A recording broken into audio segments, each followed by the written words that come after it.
Entonces, como ustedes saben, estamos en Mateo. Aquellos que no están ya allí, por favor, abren sus Biblias a Mateo. Mateo 16, es ahí donde nos encontramos.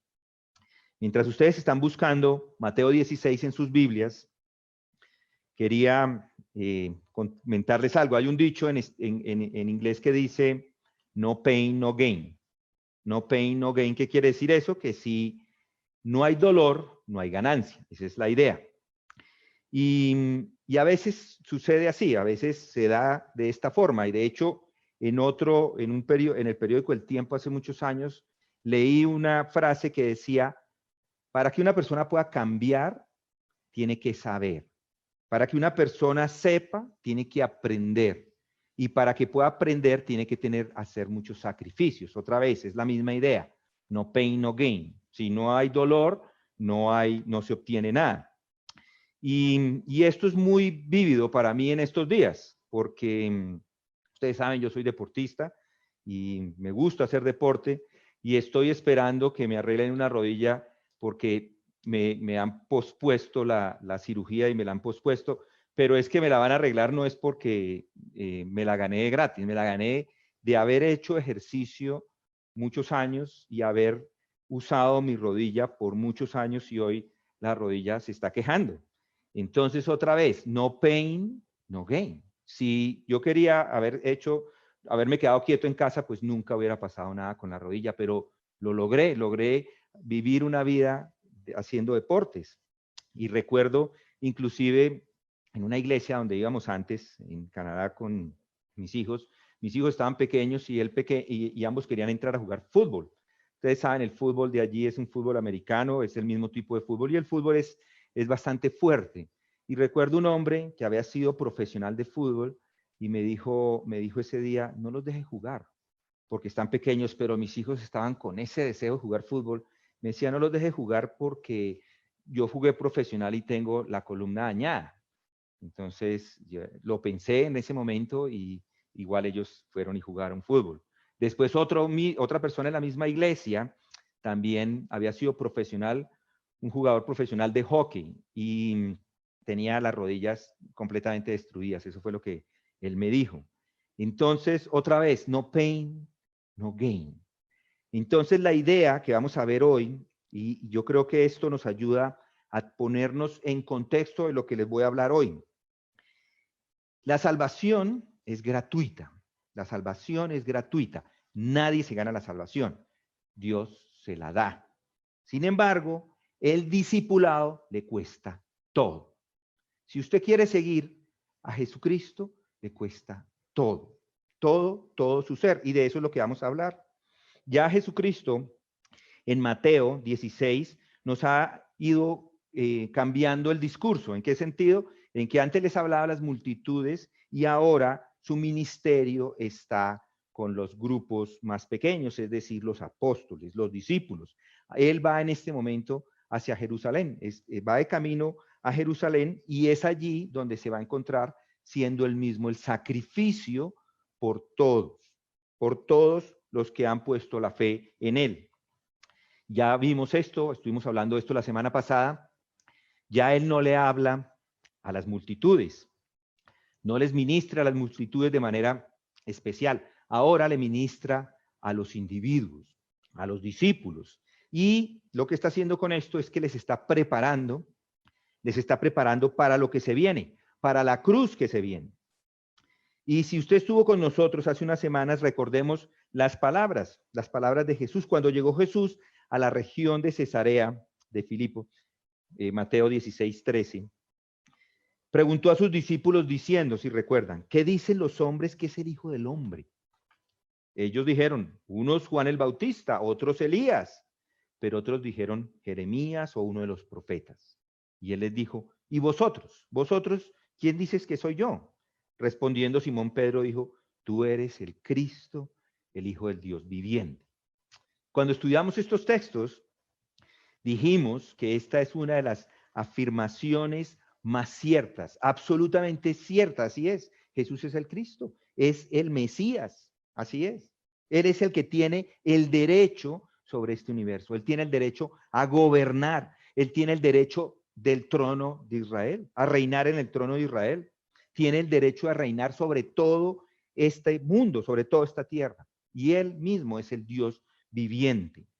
Y eso es lo que significa esa afirmación de Pedro. Además, Él es Jesucristo, es Dios encarnado. Él, con Pedro, con esa confesión es lo que está diciendo. Él es el Dios que estaba ahí enfrente de él. Entonces, identificarse con Cristo y confesar que Él es el Cristo es lo que necesita confesar todos si van a ser sus discípulos. Esa es la idea. Un discípulo tiene que ser o tiene que creer que Jesús es el Mesías. De resto, no, de otra forma, no puede ser su discípulo. Tiene que reconocer su autoridad absoluta y tiene que creer en su naturaleza divina. Tiene que saber que Jesucristo era Dios o es Dios y tenía naturaleza humana. Eran las dos naturalezas en una sola persona. Esa es la idea. También hay que creer que Jesús vino a hacer esa obra, vino a vivir una vida perfecta, vino a vivir esa vida sin tacha, sin mancha, y luego ir a la cruz. Eso hay que creerlo. Y eso fue lo que estudiamos la semana pasada. Noten el versículo 21. Jesucristo comenzó a declarar a sus discípulos que debía ir a Jerusalén y a sufrir muchas cosas de parte de los ancianos, de los principales sacerdotes y de los escribas, y ser muerto y resucitar al tercer día. Como dije, no es que Jesucristo ya no haya hecho referencia a su muerte anteriormente. Recuerde que cuando se encontraba desafiando a los líderes religiosos que le pedían una señal, él les dice, una generación perversa y adúltera demanda señal, y ninguna señal se le dará sino la señal de Jonás el profeta. Porque como estuvo Jonás en el vientre del monstruo marino 3 días y 3 noches, así estará el Hijo del Hombre 3 días y 3 noches en el corazón de la tierra. Ahora, en el 21, o más adelante del 21, él comienza a declarar, del 21 en adelante, perdón, comienza a declarar todo esto para que los discípulos entiendan. Él ha empezado a mostrar a sus discípulos que él debía ir a Jerusalén y que eso no era algo para negociar. Él tenía que ir a morir en Jerusalén. Él tenía que hacer eso, debía ir a Jerusalén y sufrir de las manos de los líderes religiosos o en las manos de los líderes religiosos. Debería ser ejecutado. Y de eso estuvimos hablando la semana pasada. Además que debería resucitar al tercer día, porque ese es el plan de Dios para la salvación. Escuchen esto bien. Si Jesús no muere por nosotros, no hay salvación. No hay salvación. Mis hermanos, podemos creer todo lo que se dice acerca de Él. Podemos creer que Él es soberano sobre toda la tierra, que es el creador de la tierra. Podemos decir que es el Dios encarnado, pero si no muere y paga por nuestros pecados, entonces no hay perdón de pecados. Eso es así de sencillo. Y si no hay perdón de pecados en Jesucristo, yo pago por los pecados. Todo aquel que no cree que Jesucristo es el que se lleva sus pecados, Él paga por sus pecados. Así es. Si Él no muere por nosotros, debemos nosotros mismos sufrir la ira de Dios porque es lo que merecemos. Jesús tuvo que morir y morir por nosotros, venir y morir. Y por eso es que nosotros podemos tener vida por su muerte, porque nos arrepentimos, creemos en Él y tenemos vida. Reconocemos a Jesús por lo que es y le seguimos.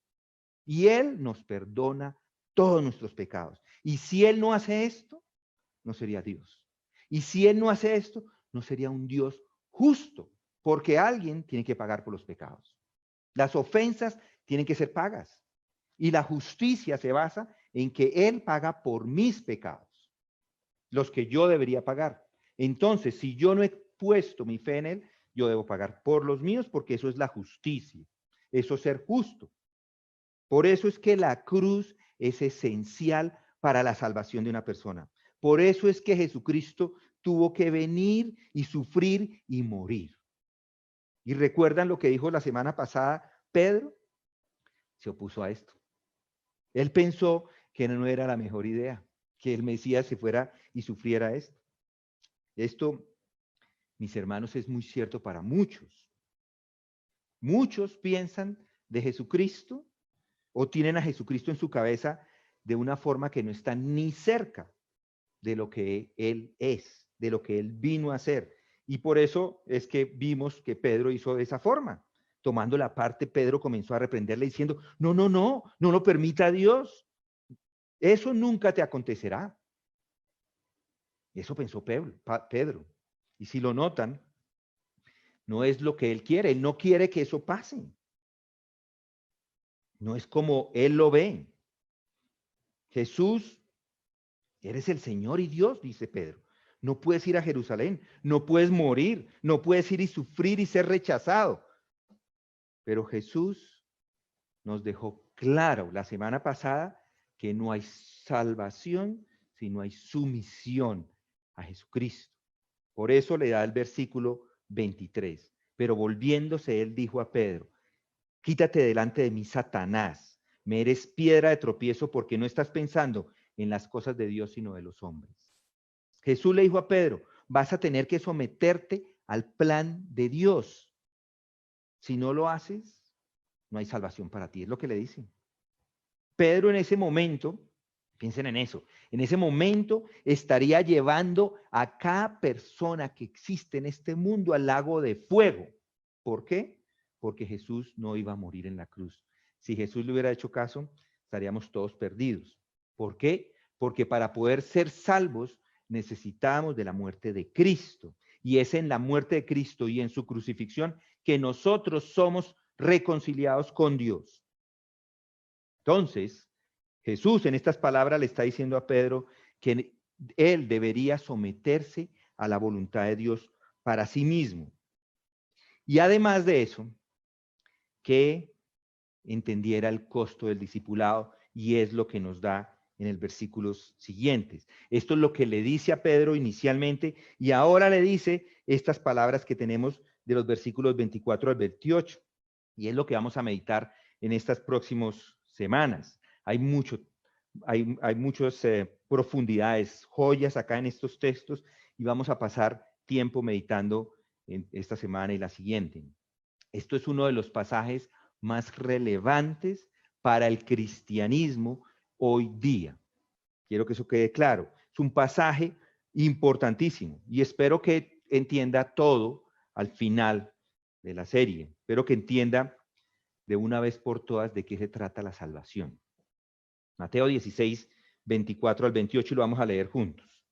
Entonces, Jesús dijo a sus discípulos, si alguno quiere venir en pos de mí, niéguese a sí mismo, tome su cruz y sígame. Porque el que quiera salvar su vida la perderá, pero el que pierda su vida por causa de mí la hallará. Pues qué provecho obtendrá un hombre si gana todo el mundo o el mundo entero, pero pierde su alma. ¿Qué dará un hombre a cambio de su alma? Porque el Hijo del Hombre ha de venir en la gloria de su Padre con sus ángeles y entonces recompensará a cada uno según su conducta. En verdad os digo que hay algunos de los que están aquí que no probarán la muerte hasta que vean al Hijo del Hombre venir en su reino. Aquí lo que está haciendo Jesús es que le está adicionando algo a la respuesta que le había dado a Pedro. Después de esa respuesta, le adiciona esta información. Y en este momento, ahora le está explicando el costo del discipulado. Esa es la idea, el costo de seguirle. Eso es ser un discípulo, un seguidor de Jesucristo. Así como Dios tiene un plan de salvación, y fue lo que vimos la semana pasada, también tiene un plan de discipulado. Entonces, así como tiene que seguir el mismo plan de salvación que ya nos dio, así también tiene que seguir el plan que Él nos da del discipulado. Y hoy vamos a ver acerca de esto. Vamos a ver que tiene que someterse al plan de Dios para el discipulado. Muchas personas hoy todavía no conocen esto, o si lo conocen, no quieren someterse a él. porque esto necesita fuerza, esto necesita valentía, audacia, para hablar de la manera que Jesús lo hace acá, ¿sí? Se necesita fuerza, valor, audacia para que nosotros podamos hablar de esta manera. Este es el Evangelio. Escuchen, mis hermanos, a medida que pasamos por este texto, esta mañana, vamos a ver el discipulado y veremos que no es solo una cuestión de estar de acuerdo con los hechos de Jesús. No es solo estar de acuerdo con eso, no se trata de creer quién es Él. También existe la sumisión a su voluntad, a su persona, la sumisión a su autoridad. La salvación es gratuita. La salvación es gratuita, es un regalo gratis que da Dios, pero seguirlo le cuesta todo, todo. Eso puede sonar un poco enigmático y extraño, un misterio, de pronto sin solución, pero si lo vemos más de cerca, tiene todo el sentido. Mientras vemos estos textos a través de Mateo, quiero que ustedes entiendan esto, que entiendan el discipulado. Piensen primero en eso, piensen en todo lo que usted tiene, piensen en sus posesiones terrenales, todas sus posesiones, las que tenga, todos sus logros profesionales, todo su sistema de valores y póngalos frente a la salvación. Si usted lo une todo, si trae todo eso, si lo trajera y lo pudiera poner en una línea, en una fila y poner, esto es lo que yo tengo y lo traigo a la salvación, ¿sabe qué vale eso? Un peso, no vale nada. Un peso, el billete de a peso, algunos de ustedes pudieron conocerlo. Yo, aquí, en mi época hubo en alguna ocasión billetes de a peso, pero hoy no valen es nada. No hace mucho vi uno, y me causó curiosidad, pero si usted va a la tienda con un peso no le alcanza para nada, no sirve de nada, ni siquiera los conocen. Es lo mismo que usted trajera todas sus posesiones, todo lo que usted ha hecho en la vida, toda su profesión, su carrera, todo, y lo trae y dice, vea, esto es lo que yo traigo a la salvación, y le dicen, vea, eso no vale nada, no sirve de nada, eso es para echarlo a la basura. Eso es lo que puede traer usted para ser salvo. Nada. No puede traer sus obras, no puede traer sus obras de misericordia. Ah, es que yo le di un dinero a una persona hace 30 años. Eso no sirve de nada. No puede traer nada porque la salvación es gratuita. Pero Dios, en su infinita misericordia, se la ha regalado. Esa es la idea. La salvación es un regalo gratis de Dios. Es algo que usted no podría lograr por usted mismo. Es algo que no se podría ganar. Es un regalo y tiene un valor incalculable y nunca podría pagar por él. Y ahora, lo que está diciendo este texto es que seguirle le cuesta todo. La salvación es gratuita, pero seguirle le demanda todo de su ser. Cuando llegue la gloria, que es el momento en que usted entre al reino de los cielos, cuando llegue allá y se dé cuenta que ha renunciado a todo, a todas sus posesiones, profesión, y que ha renunciado a todo para seguirle a él, va a decir, vea, yo no renuncié a nada, eso era basura, eso no servía de nada, yo al final no renuncié a nada, para lo que yo estoy recibiendo, eso era simplemente un billete a peso, que no servía para nada. El precio de seguirle en esta vida es todo, es lo que dice, tiene un costo, seguirle sí tiene un costo, y ese costo es usted. Todo usted, todo, ese es el costo. Y ese es el punto que está haciendo aquí Jesucristo esta mañana, con estas palabras. Este es el texto que nos está mostrando el costo del discipulado. Esa es la idea. Mis hermanos, quiero que aquellos de ustedes que afirman que son creyentes y que son realmente creyentes, porque Jesucristo les ha salvado, usted en este momento se encuentra en este punto, entendiendo que debe entregárselo todo al Señor.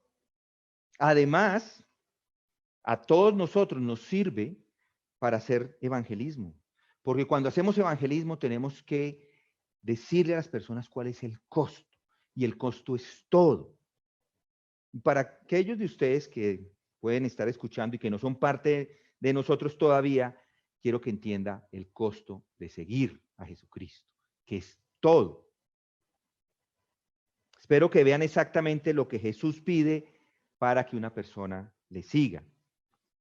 Si piensa que Dios es misericordioso con usted porque está usted de acuerdo con los hechos, pero quiere seguir su vida viviendo una vida de pecado y como si no hubiera entendido, le pido hoy que por gracia se arrepienta de esto. Es cierto que la salvación es un regalo, pero seguirle le cuesta todo. Y espero que vea al final de estas semanas que en última instancia eso no es nada. Eso no es nada en comparación con ese regalo de la salvación, que es lo más grande que usted puede tener. Echémosle un vistazo a los textos. Comienzan en el versículo 24. Entonces Jesús dijo a sus discípulos, si alguno quiere venir en pos de mí, niéguese a sí mismo, tome su cruz y sígame. Vamos a hacer el versículo 24 hoy y los otros vamos a mirarlos más adelante. Este versículo 24 nos muestra el costo del discipulado. Veremos allí los requisitos para el discipulado. Los requisitos. Vamos a dividir estos textos del 24 al 28 en 3 puntos. Si está tomando notas, los requisitos del discipulado, versículo 24, los incentivos del discipulado que vamos a ver la semana entrante y la evidencia del discipulado. Hoy nos vamos a quedar con los requisitos del discipulado. Si recuerdan, la confesión de Pedro en los versículos anteriores revela o nos revela junto con lo que dijo Jesús, lo que necesita creer para ser salvo. Esa es la idea con Jesús, con Pedro. Necesita creer en el Mesías, necesita creer en el Hijo de Dios, necesita creer en que vino a sufrir y a morir y que resucitó al tercer día de acuerdo con las Escrituras. Pero ahora a partir del versículo 24, aquí nos va a explicar que no solamente necesita creer, sino lo que tiene que hacer para seguirle. Aquí en el versículo 24 encontramos 3 requisitos que les da para seguirle. Debe estar dispuesto a someterse a Cristo. Y eso de someterse no es algo que las personas quieran hacer inmediatamente. De hecho, todo el mundo está en contra de eso. Ese es por la naturaleza. Por ejemplo, las esposas no quieren someterse a sus esposos, los hijos no quieren someterse a los padres, los empleados no quieren someterse a los empleadores, los congregantes no quieren someterse a los pastores, los ciudadanos no quieren someterse a las autoridades. Hoy día muy pocos se quieren someter. Cuando ya vimos, no hace poco, hemos salido la semana pasada, yo salgo a hacer el mercado, a pasear el perro, y cuando salgo me doy cuenta que hay personas que están afuera y no pareciera que estuvieran haciendo mucho caso de lo que está sucediendo. Entonces, o de la instrucción que es quedarse en casa. Con esto lo que quiero decir es que las personas no se sometan. Y hoy día muy pocas personas se quieren someter. Pero cuando leemos estos textos nos damos cuenta que eso era lo mismo en tiempos de Jesús. A la gente no le gustaba someterse ni obedecer. ¿Y eso por qué se da? Porque el hombre es pecador. La naturaleza del hombre es pecador. Y eso es lo que nos hace ser desobedientes. Pero la sumisión es algo bueno. Y espero mostrarles esto al final. Ahora lo que dice el texto es que lo que quiere Jesucristo de sus discípulos. Entonces, lo que quiere Jesucristo de los discípulos es que se sometan a su autoridad. Noten ahí el texto. Sí, entonces Jesús dijo a sus discípulos, si alguno quiere venir en pos de mí, niéguese a sí mismo, tome su cruz y sígame, versículo 24. Quiero que se den cuenta que ¿a quién le está hablando Jesucristo en estos momentos? No le está hablando a las multitudes, primero, mírenlo ahí, a sus discípulos. No le está hablando a los líderes religiosos. No le está hablando a sus enemigos. ¿A quién le habla? A los discípulos. No está hablando con gente que no cree. Está hablando con todos aquellos que afirman que son creyentes. Es decir, que si usted afirma que es un creyente, le está hablando a usted. No está hablando con personas que se oponen a él o que lo rechazan.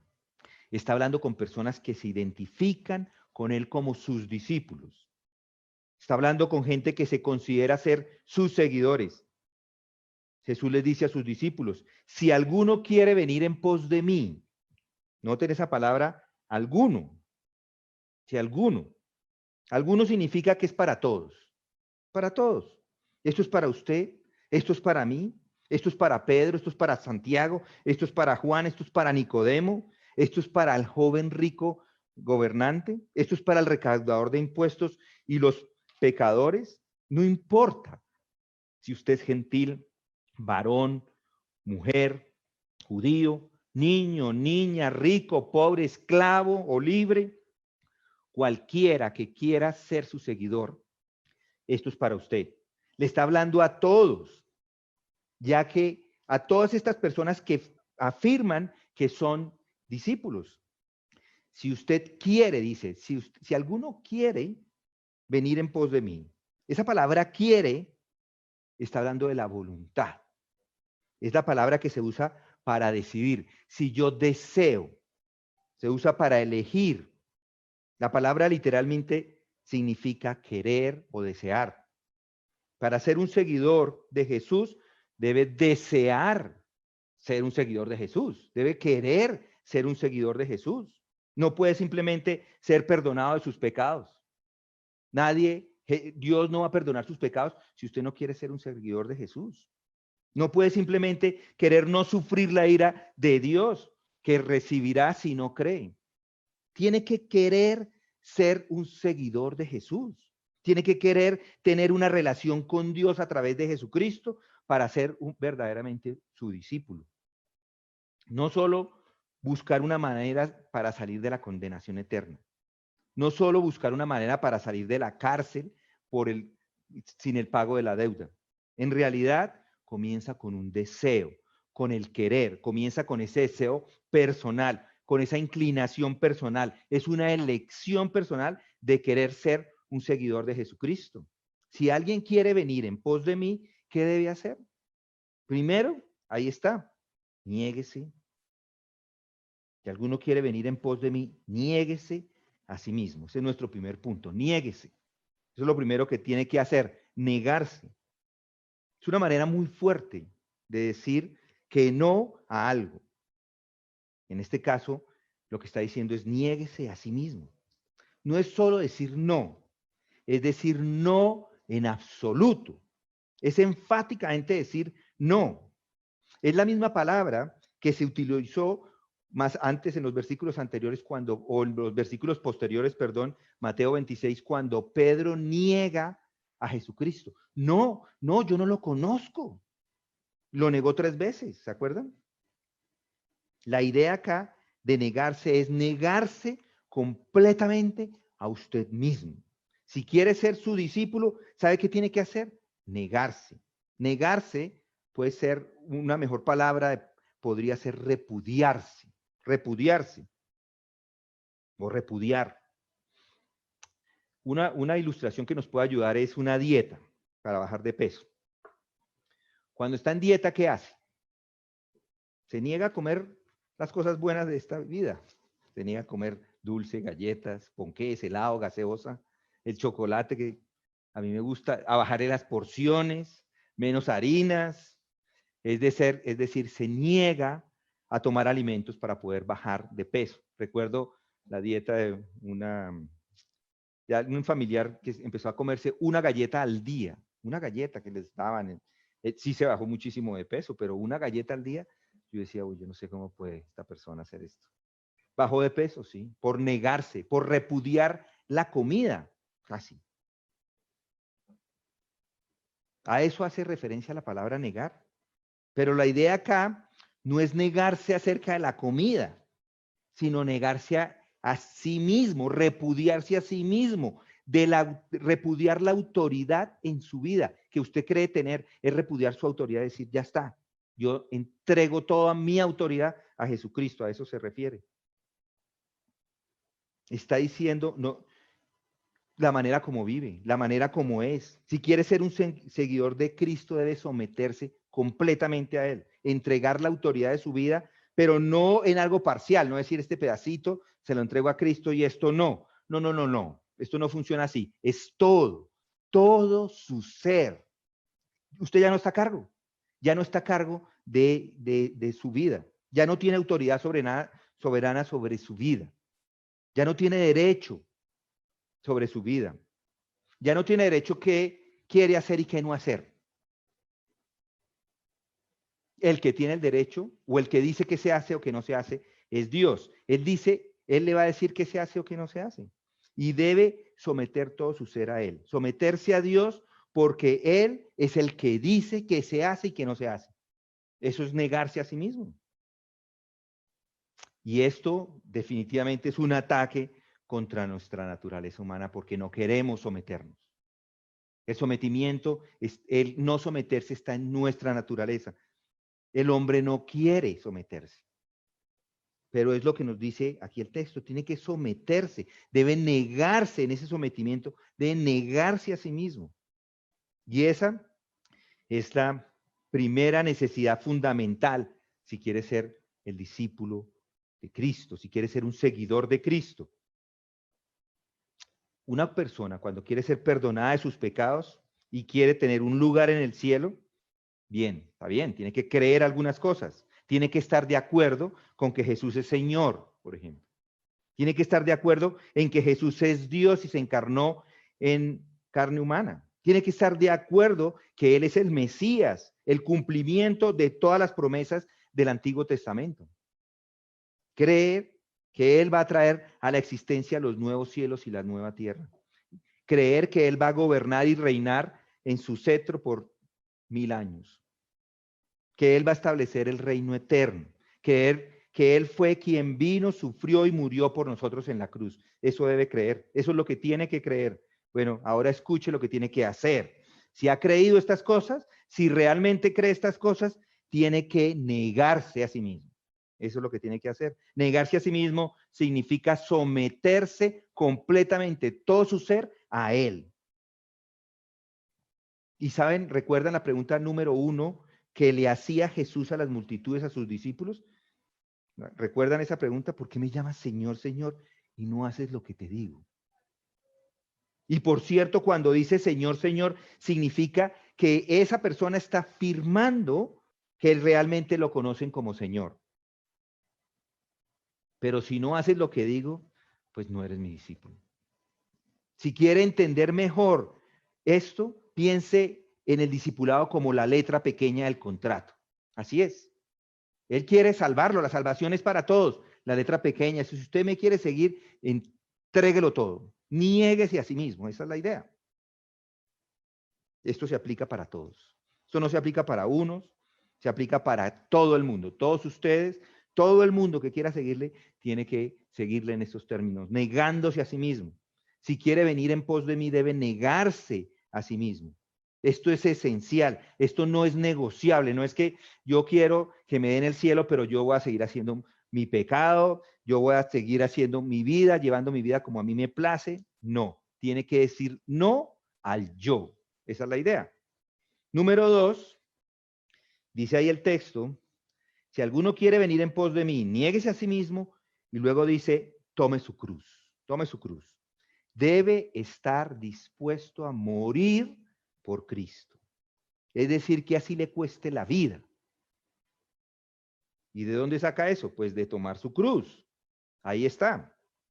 Bueno, tomar su cruz significa que debe tomar la cruz. Para algunos, eso significa que se tiene que llevar bien con su esposa, o con su esposo, o soportar a su marido, o que tiene que lidiar bien con sus hijos, que tiene que soportar a un jefe, que eso es su cruz, pero no es en realidad. Piensen en esto, piensen en las personas que vivían en esos tiempos, piensen en la época de los judíos del primer siglo. Póngase, no los zapatos, póngase en las sandalias de los judíos de los tiempos de Jesús y piense esto por un momento. Cuando Jesucristo habla de la cruz, cuando Él hace referencia a la cruz, eso era un simbolismo muy importante porque no era para lidiar con las pruebas que ellos estaban viviendo en su vida. Si alguno de ellos afirmaba que era de Jesucristo, ¿qué pasaba? Eran crucificados. Crucificados. La crucifixión no era algo que está, o no es algo que está escrito en las palabras, era una realidad.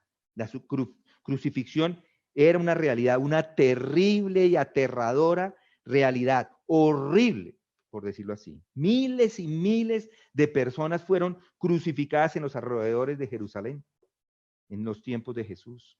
En el año 70, con la destrucción de Jerusalén, unos 40 años más tarde de la crucifixión, decenas de miles de judíos fueron crucificados.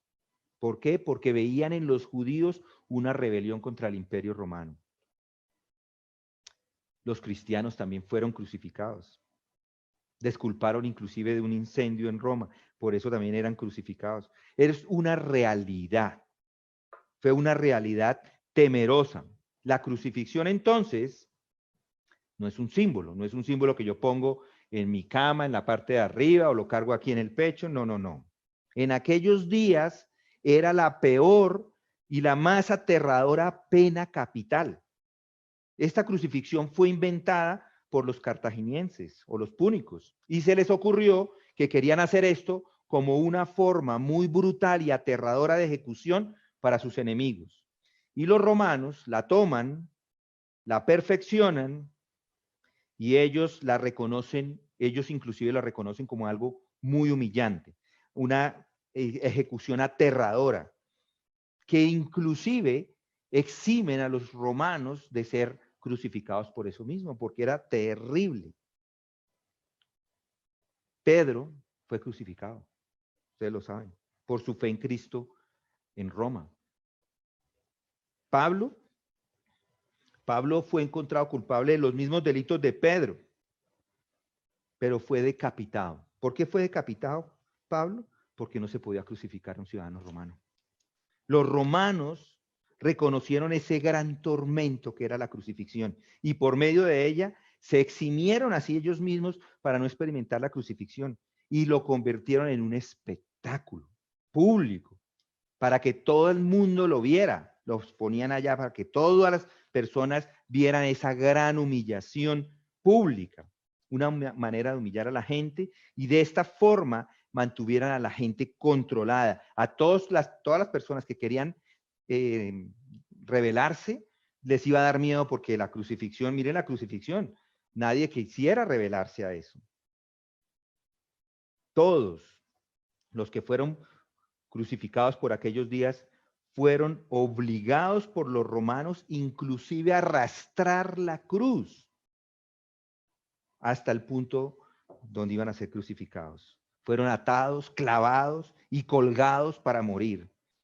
Entonces, cuando Jesucristo usa esta terminología, no, lo que estas personas tienen en su mente no es si su esposa no le hizo un desayuno agradable o no, no. Él quiere que ellos entiendan con claridad que deben decir no al yo. Quiere decir que ellos deben tomar su cruz, colgársela, si fuera posible, y caminar con Cristo, si fuera posible, hasta la crucifixión. Es decir, ya no están a cargo, ya no están a cargo de sus vidas, ya no está viviendo para usted, sino de ahora en adelante vive para Cristo. Ahora va a vivir para Él, tiene que hacer todo, incluso si eso resulta en que le crucifiquen por identificarse con Cristo. Entonces, si notan ahora la gravedad de la situación, lo que Jesucristo les está llamando aquí en este momento, ¿quiere ser un seguidor de Cristo? ¿Quién alza la mano? Ya no tantos, ya hay unos que no están alzando la mano de la misma forma. ¿Quiere ser un seguidor de Jesucristo? Si usted dice sí, tiene que someterse a Él, tiene que obedecerlo en todo, tiene que hacerlo todo para Él, no solamente obedecerlo, además de obedecerlo, debe obedecerlo sin importar lo que cueste, así sea su propia vida. Ese es el costo del discipulado. Eso es lo que cuesta ser creyente. Por eso es que unas personas dudan de venir a Jesucristo. ¿Por qué? Porque no quieren renunciar a su pecado. Otras dudan de comprometerse con Jesucristo porque tienen alguna relación a la cual no quieren renunciar, no la quieren dejar ir. Algunas personas dudan o no quieren venir a Jesucristo porque tienen actividades en esta tierra que son importantes para ellos. Bueno, y entiendo, están ahí, quieren tomar esos caminos, pero yo les voy a decir una cosa, no son creyentes, no son cristianos. Hasta que usted no esté realmente dispuesto a venir a Jesús en sus términos, a someterse a su autoridad y a seguirlo, sin importar lo que le cueste, aunque le cueste la vida, no se puede llamar un cristiano. ¿Ven lo que está diciendo aquí Jesucristo con esta imagen de la cruz? Esto de tomar la cruz no es solo hacer lo que no quiere. No se trata de los desafíos o dificultades que usted tiene en esta vida. No se trata de las pruebas, no se trata de las relaciones difíciles. Se trata de decir no a usted mismo. Incluso si le cuesta todo, incluso si le cuesta la vida. Y eso, así sea de la muerte más horrible que sea, que es la cruz. Y yo les digo acá que la mayoría de los 12 están en este momento escuchando estas palabras. Y de hecho, no solamente las escucharon, las entendieron, sino que la mayoría de ellos fueron crucificados de los apóstoles. Esto es lo mismo que le dice Jesús a sus discípulos en Mateo 10, cuando se los envía a predicar el mensaje. Básicamente les dijo que predicaran acerca del reino de Cristo y ese mensaje no ha cambiado. Mantenga su dedo ahí en Mateo 16 y vamos a Mateo 10. Mateo 10. Mateo 10 y versículo 32. Vamos a dar allí vemos en Mateo 10, 32, estas palabras. Le dice a los apóstoles que el mensaje a predicar es que hay dos requisitos para el discipulado. Uno de ellos es la identificación pública con Cristo para su sumisión personal a Cristo. Dice ahí el 32, dice, por tanto, todo el que me confiese delante de los hombres, yo también le confesaré delante de mi Padre que está en los cielos. Y el 33 dice, pero cualquiera que me niegue delante de los hombres, yo también le negaré delante de mi Padre que está en los cielos. Es decir, que el que me niegue, también le negaré ante mi Padre que está en los cielos. Jesús lo que está diciendo acá es que el que quiere tener una relación con Dios a través de mí debe ser mi discípulo. Tiene que identificarse públicamente con Él. Va a tener que afirmar públicamente que le reconoce a Jesús como el Mesías, como el Hijo de Dios y como su Salvador. Eso es lo que tiene que hacer. Tiene que identificarse públicamente conmigo como uno de mi pueblo. Y en segundo lugar, tiene que hacer, noten el versículo 37 más allá, el que ama a padre o madre más que a mí, no es digno de mí. El que ama a hijo o a la hija más que a mí, no es digno de mí. En otras palabras, el que no tome su cruz y me sigue, no es digno de mí. El punto acá es ese. Identificarse con Él es seguirle sin importar lo que le cueste. Ese es el costo del discipulado. Ese es el precio. Es lo que Él predicó. Y entonces es lo que se predica hoy. Regresemos a Mateo 16. Eso es lo que dice acá. Mateo 16. Dijo a sus discípulos, si alguno quiere venir en pos de mí, niéguese a sí mismo, tome su cruz y síganme. Otra vez lo digo, lo que está diciendo acá Jesús a sus discípulos. Si se quieren identificar con Él, acá lo que les está mostrando es que entiendan con precisión lo que realmente se necesita para ser uno de sus discípulos. No es solo decir, oh, yo soy cristiano, no, eso no es, o yo, no significa decir es que yo me someto a la voluntad de Dios y al final no hace esto. Debe someterse, obedecerle, inclusive si esto lo lleva hasta la muerte, hasta la última instancia. Un discípulo vive para Cristo. Y además dice allí, tome su cruz y sígame. Esa última palabra del versículo que tenemos para hoy. Y el tercer punto. Entonces son las tres cosas. Debe negarse a sí mismo, estar dispuesto a morir y seguirle. Esa es la idea. ¿Sabe qué es interesante esto que estamos encontrando acá? Porque los dos primeros verbos, los dos primeros verbos que encontramos allí, el de negarse y tomar su cruz, ambos son aoristos en imperativo, es decir, algo que tenemos que hacer. Pero el aoristo, que es un verbo griego, lo que nos está mostrando acá es que es algo en un momento del tiempo. En un momento del tiempo yo me niego y digo ya no más, y desde otro momento digo yo estoy dispuesto a seguirle, estoy dispuesto a tomar mi cruz. Ahora, este otro verbo es un presente y además es lo mismo, es un imperativo presente. ¿Qué quiere decir? Que es algo que yo debo hacer siempre. Esto no es algo que yo hice hace 3 años o hace 10 años cuando hice la confesión de fe y yo ya creí en ese momento y yo ahora vivo mi vida como quiero vivirla. No, ahora lo que está diciendo es que es la forma de vivir de todo creyente. Todo creyente debe hacerlo de la misma forma. Lo que está diciendo acá es que tanto usted como yo, como el resto de los creyentes, es la forma como se debe vivir en esta vida. Si es un discípulo, es lo que Jesús quiere. Si quiere ser un discípulo, es lo que Él quiere de usted. Esto es lo que significa seguirle. Cualquier cosa menos de esto nos muestra que no es un discípulo. O le muestra a usted que no es un discípulo. Puede creer en todo lo que Jesús hizo. Puede creer en todas las verdades acerca de la cruz. Incluso en su corazón puede estar convencido que usted mismo es uno de sus discípulos. Pero ¿sabe qué es lo que necesita para ser verdaderamente uno de sus discípulos? Someter su voluntad, comprometer toda su vida a Él. Ya no más a usted. Todo es para Él.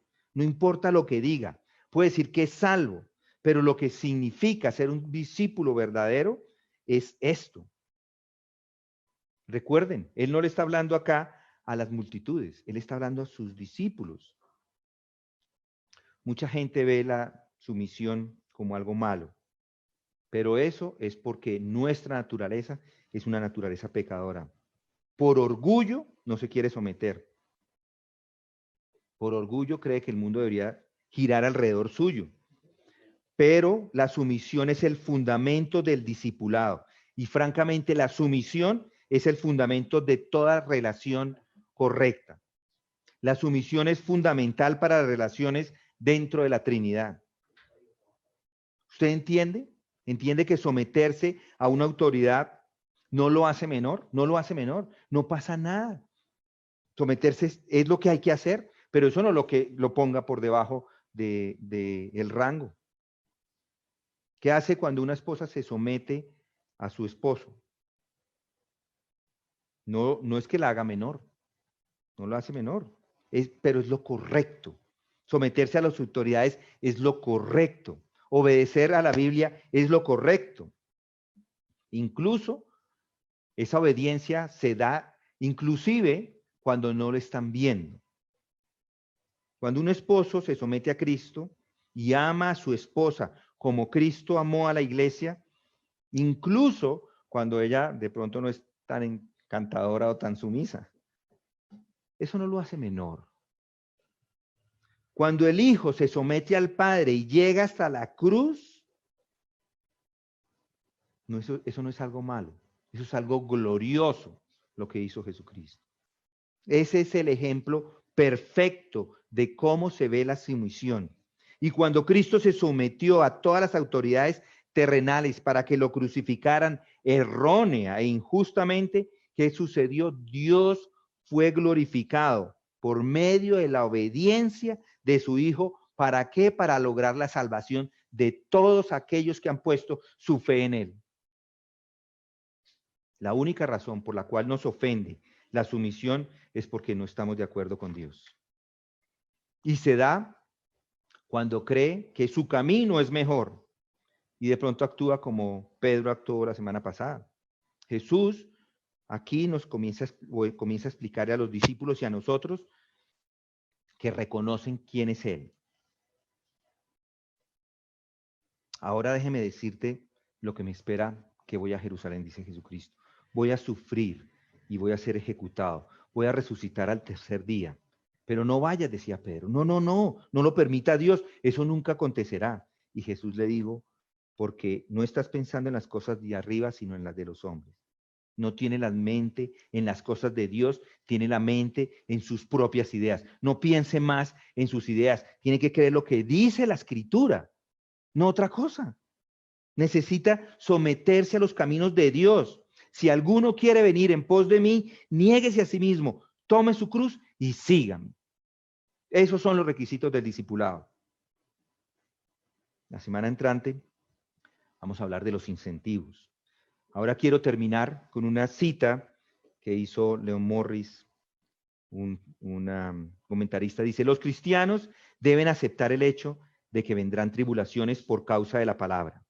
Los cristianos serán entregados a los concilios y azotados en las sinagogas. Mateo 13:9. Los cristianos serán aborrecidos por causa de su nombre. Mateo 13:13. Esa es la condición del servicio cristiano y no está sujeta a modificación. Esa es la clave de la vida a la que Cristo llama a su pueblo. Nótese que no dice nada en estos evangelios tocante a la rebelión en contra de eso. Los sufrimientos son considerados como algo que deba rehuirse, no son considerados como algo que deba rehuirse, ni son considerados como obstáculos para el servicio cristiano. Es parte de la suerte del cristiano. Simplemente hay que acostumbrarse. Vamos a orar. Padre, gracias te damos porque tu palabra es clara.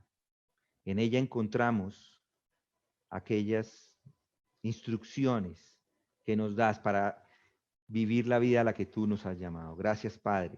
Hoy queremos comprometer nuestra vida. Y si hay alguno en medio de nosotros que no lo ha hecho, Señor, nuestra oración, mi oración es que tú abras ese corazón y hagas esa cirugía y extraigas ese corazón de piedra y pon el corazón de carne. Dale tu espíritu para que pueda creer estas cosas, que pueda someterse a ti con toda su vida, con todo su corazón, con toda su mente, Señor. Gracias te damos porque has sido bueno con nosotros al salvarnos. No merecíamos esta salvación tan grande, pero tú nos la has dado. Gracias, Señor, que nos mantienes en este mundo para predicar tu palabra de forma que otros puedan venir de rodillas a clamarte a ti, a decirte, Señor, perdón. Yo quiero ser parte de tu familia y entrego todo mi ser para ti. Esto lo oramos en el nombre de Cristo Jesús. Amén.